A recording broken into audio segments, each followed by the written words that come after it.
Ako si Pastor Rod Absalon, ang senior pastor ng United Pentecostal Church of Muson. And I was 23 years old nang sinama ako ng aking nanay para dumalo sa isang gawain. At sa isa sa pinakamalaking simbahan sa Makati. At dingit sa aking kaalaman, ito na pala ang simula ng aking paglalakbay sa Panginoon. And I was baptized under Bishop Celedonio Bod noong taong December 1994. At pagkatapos noon, kami ay lumipat sa Cainta Church under Pastor Carlos Go taong 1995. And I was enrolled in a Bible school, in Acts Bible School, habang ako'y nagtatrabaho sa isang company. Tinapos ko yon sa kagustuhang lumalim ang aking kaalaman sa salita ng Diyos. Ngunit wala sa puso ko ang magpastor. Taong 1997, my sister encouraged me to study at Acts Bible School as a full-time student. Nanaginip daw siya na umakyat kami sa puno ng maraming bunga, pero nabubulok lang dahil walang pumipitas. Ang panaginip na iyon ang nagbukas ng aking puso at ako'y nanalangin, Panginoon, kung kalooban mong mag-aral ako, hayaan mong ako mismo ang magbabayad ng aking tuition fee.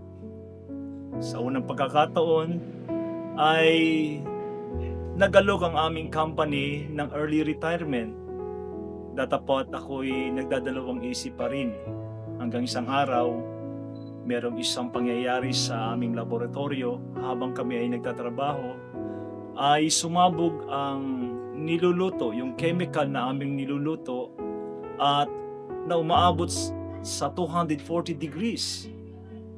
At doon ay nasambit ko, Diyos ko, mag-resign na ako.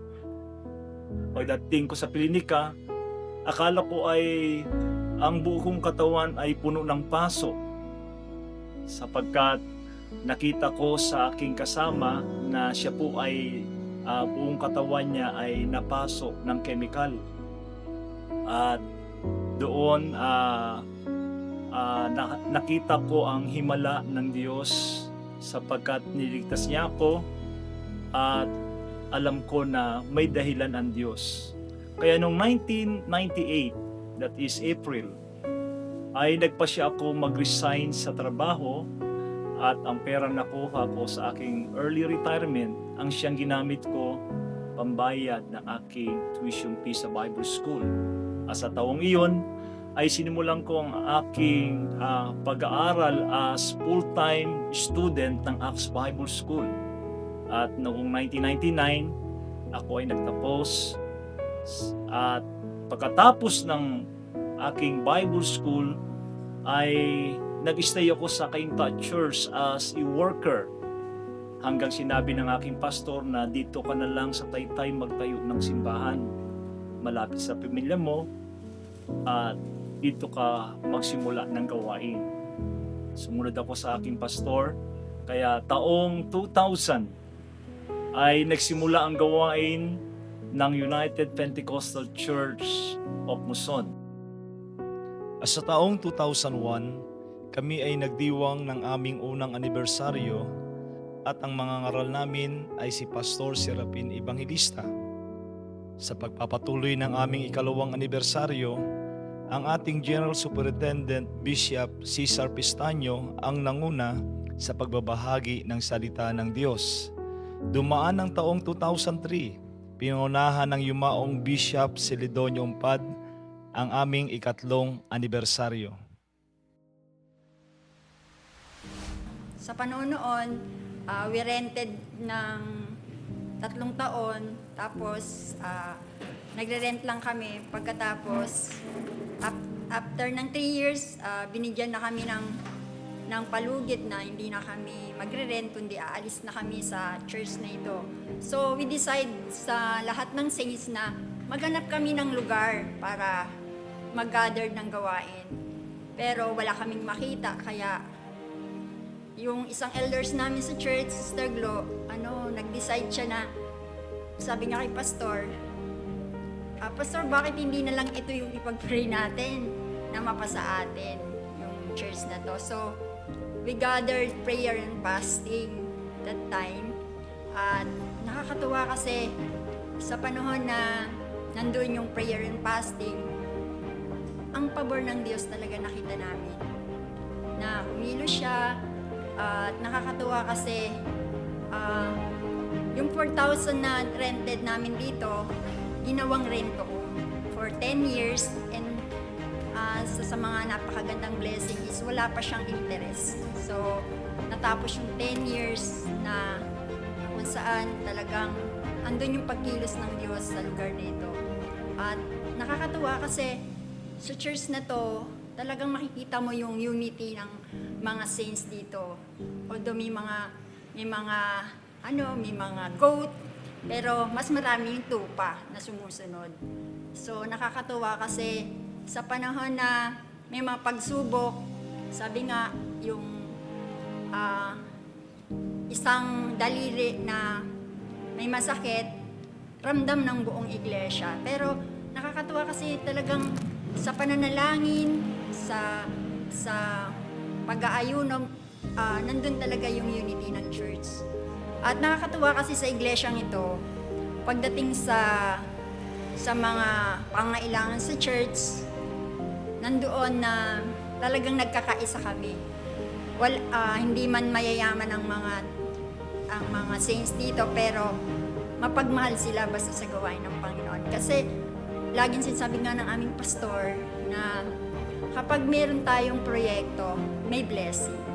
So doon na natanim sa mga saints sa iglesyang ito, maging sa mga nanay, especially kasi nasa nanay ako, nakita ko yung mga testimony ng mga nanay na sa panahon na nagbibigay sila, nandoon yung pagpapala na binubuhos ng Panginoon. At ang napakaganda kasi talagang nakikita mo up to now, nandito sila for 25 years na ang Luzon nagtatagumpay.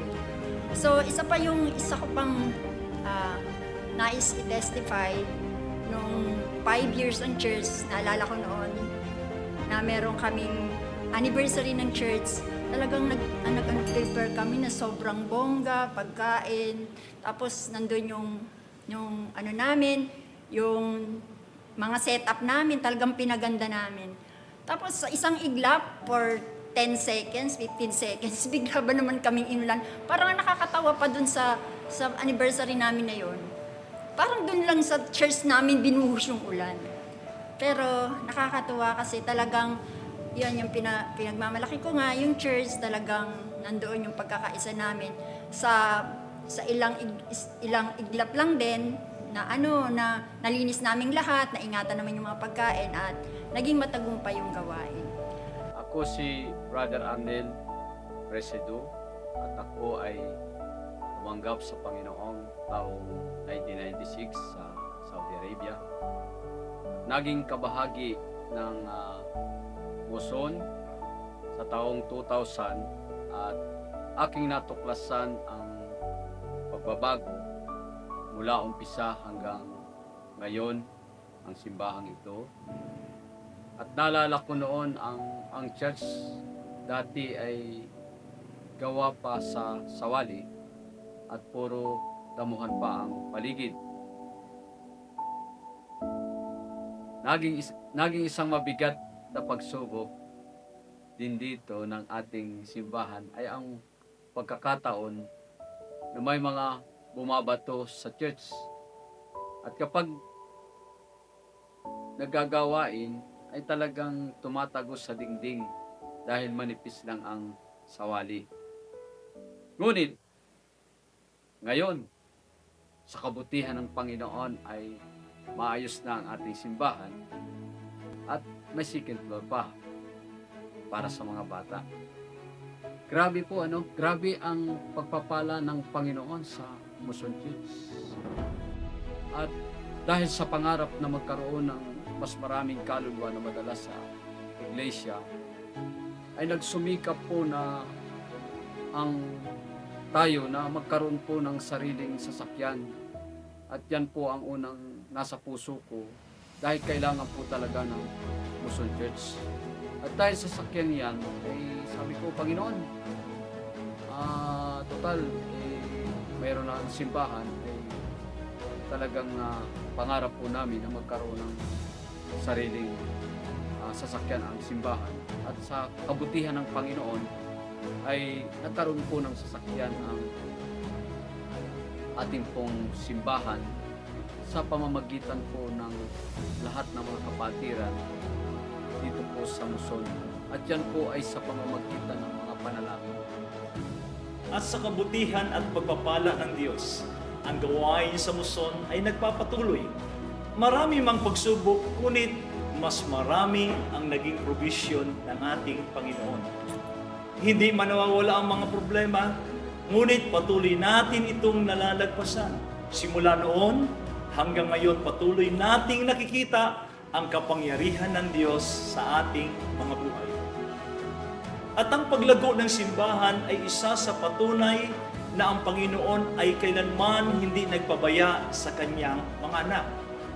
Mula sa maliit na simbahan hanggang sa pagtatayo ng ikalawang palapag para sa mga bata. Mula sa pagtitiis sa mainit na panahon hanggang magkaroon tayo ng floor-type aircon. Mula sa pag-aarakila ng mga jeep kada gawain at outing hanggang sa magkaroon tayo ng sariling sasakyan. Tayo ay nagkaroon din ng 3 LED monitor para gamitin sa gawain at pagpapaganda ng sanktuaryo ng Panginoon. At naniniwala ako na patuloy pang palalaguin ng Diyos ang gawain sa Muson Church. Gaya ng sinabi sa kasulatan mula sa 1 Corinthians chapter 15 verse 58, kaya nga mga kapatid na minamahal, kayo'y magsitatag, huwag makilos at laging sumasagana sa gawa ng Panginoon. Yamang nalalaman ninyo na hindi walang kabuluhan ang inyong gawa sa Panginoon. Malayo na ang ating narating. At sa kabutihan ng Diyos, ang simbahang ito ay nakaabot na ng 25 taon at nagpapatuloy sa biyaya ng ating Panginoong Jesucristo. Kaya nga sa araw na ito, tayo'y sama-samang magdiriwang bilang pasasalamat, tayo ay sama-samang magsasaya sa presensya ng ating Panginoong Jesucristo. Sa Diyos ang papuri.